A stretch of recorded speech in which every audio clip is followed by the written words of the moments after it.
recently we had Tekashi 6ix9ine's baby mother, Sarah Molina, on Vlad TV. And to go along with her interview, we actually had a copy of his guilty plea agreement.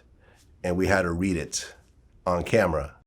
The defendant's obligation under this agreement are as follows: that he shall truthfully and completely disclose all information of the activities of himself and others to the U.S. Attorney's Office, that he will cooperate fully with the New York City Police Department, the Bureau of Alcohol, Tobacco, and Firearms, Homeland Security Investigations, and other law enforcement agencies. You want me to keep going? Yeah, keep going.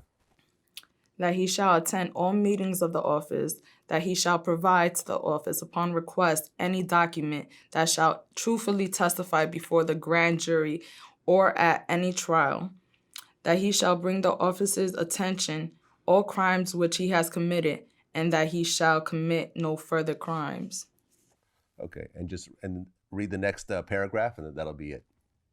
If the defendant does this, the office, and this is detailed on pages 4 and 5 of the agreement, agrees not to prosecute the defendant for the crimes set forth in counts 1 through 9 of superseding information, as well as additional crimes that the defendant has told the government about. So he could potentially walk free. Oh, wow. Now, how did you, Vlad the Fed, help in this happening? Did he snitch on Vlad TV? No. No. We just got to hold the paperwork. How'd you get the paperwork? How'd you procure the How'd you get the paperwork, Vlad? Because it's unsealed. It's public. It's public. We got a copy of it. Then we had our lawyers go back to the courts and get another copy of it and made sure that our copy matched the court's copy, which it did. Then I talked to my lawyers to make sure that what that actually says really means that they could potentially drop all the charges. And so this is someone that snitched, but not on Vlad TV. No, I'm just trying to clarify. No, he went to an actual courtroom, right, and agreed. It's like 47 pages, right? Yeah, and to me, the most fucked up part is that part of this whole plea agreement is he ended up, there was that video where you see him allegedly putting a hit, a 20 or 30 pack on one of Chief Keef's people, which the shooting happened right afterwards. He's telling on that guy. Right. And potentially giving him years while himself getting no years. Right. When you're the one that hired him to do it. You know what this is like? Because I was talking to my man Adam22 from No Jumper, and he gave me this analogy. That's like me selling you some cocaine and then calling the cops to report you for buying cocaine. That's entrapment. Yep. Then you go to prison for buying cocaine from me and I walk away, even though I sold you the cocaine. Right. Like, how is this even justice on any level?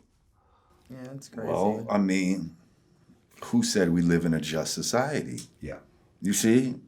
Like we can give lip service to something, but it's all about your ways and actions. So America can say that it's about one thing, but they show you what it's really about. Yeah. I mean, and it's not about justice. Yeah. I think what they're doing it for is they're going to parade this really popular rapper around and see, look, guys. First of all, snitching. Y'all not let me just say that, I have more than one person in my life that from the beginning of seeing this guy said, that guy's a government fucking plant or some shit in hip hop. I've thought that. So many people have said this. Like, he was getting away with too much, even the reckless talk. The way he was talking reckless to motherfuckers, nobody was doing that. It was almost like he had an unusual protection. And I'm not talking about just some street, because plenty of niggas got street protection and all. It was some next level shit. And motherfuckers was like, yo, he's a fucking government plant. I'm telling you, he's here to get niggas locked up and coax niggas into some shit and all this type of shit. And sure enough, not only does he fucking end up working with these motherfuckers, but to get off almost like he's getting off like he's the police. Like he is the police. Well, yeah, I remember. Not like an informant. Like he is the police. Like he was undercover. Yo, Yeah. dye your hair, Officer Hernandez. You gonna get these tattoos. Yeah, no, I remember when I was interviewing Sarah, this is part of the interview that hasn't come out yet.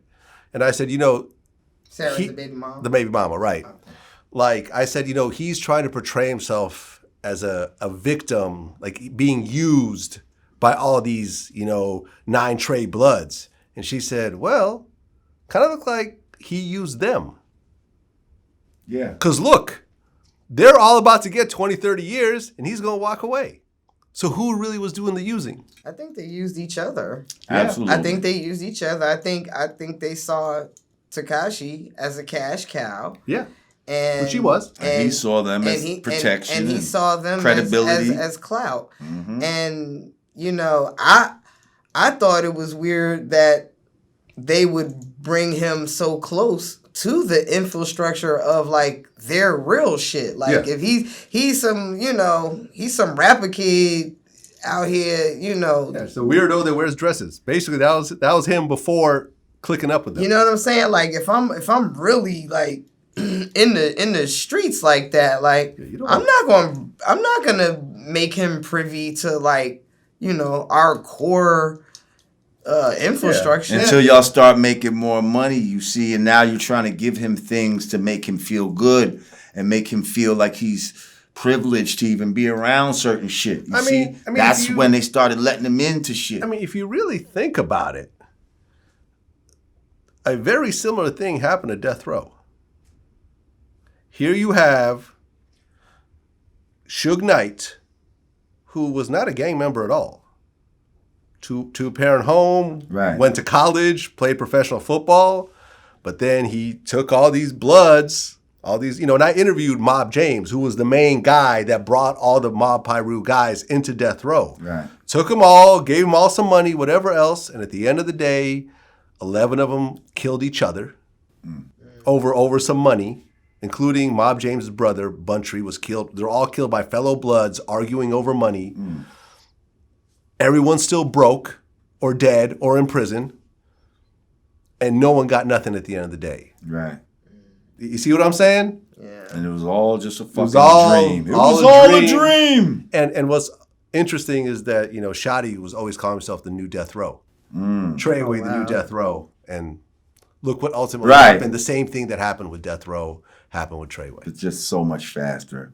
Because it almost reflects the times we live in, how we're in such a microwave society where, back in the days, what an album could last a year or so, maybe. It could be popping. Now it's like 2 weeks or you'll be lucky a month. So where a Death Row could have lasted 5 years or however their strong time was. Now it's a year.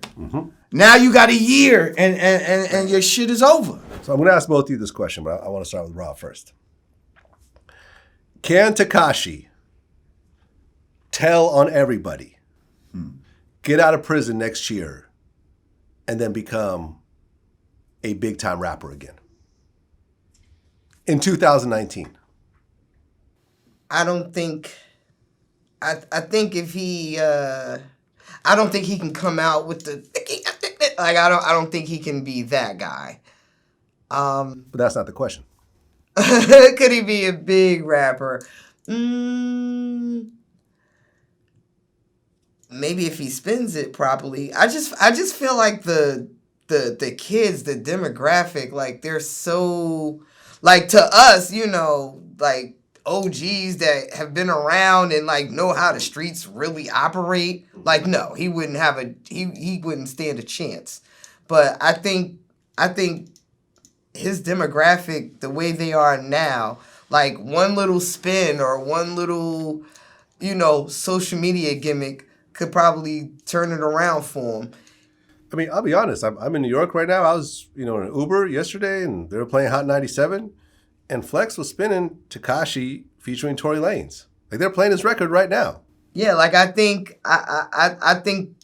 that whole like, oh, you know, the snitching is wrong. Like I feel like all of that will eventually get swept under the rug, and you know, and he'll have his hype to live off of. Now, what I don't think he can do, I don't think he can come back like popping shit like I'm a killer and this and that. Like he's definitely gonna have to switch the narrative and the content of his music. Like he'll probably come with some, you know, like he survived some real street shit. I'm still here. And But like how? How? I mean, How do you come back like that? to us, no, but If he don't come back as a fucking these kids, born again man. Christian, like, yo, I found God in jail. Like, that's the only, you know, avenue he could really go down. And for me, like, but see, then again, hang on. Now there's your Because- brain, and then there's these Right, impressionable listen. kids. This is what I'm about to say. Okay. Because we live in a time where shit that shouldn't be happening happens. You see what I'm saying? So what seems sane and logical is not always the case. Right. And let me just point that's out. what I say. Let me just point out the fact that even before he got locked up and started telling on everyone and everything else like that, he was a top rapper as a convicted pedophile. Right. Think about that. Not an accused pedophile like a R. Kelly Right. that was never convicted in a court of law. Right. He actually took a guilty plea deal for doing that tape with a 13-year-old. And what's funny is I remember my son and them kind of in the beginning kind of had a problem with him because of that. But then somehow that shit just went away and you didn't really hear about that shit no more. Right. It was just shot. And you're right. So if they could let that go, That's what I mean. Like why not let this shit go? It's just, but like she said, how you gonna come out talking about, you know, all the shit you was talking about, but now niggas see that you super, you know, you're not built like that. Right. All the shit that you saying, you're not built like that. So Yeah, that's he, what I'm he saying. definitely can't rap about That's that what I'm stuff. saying. If you come out like, I learned a valuable lesson.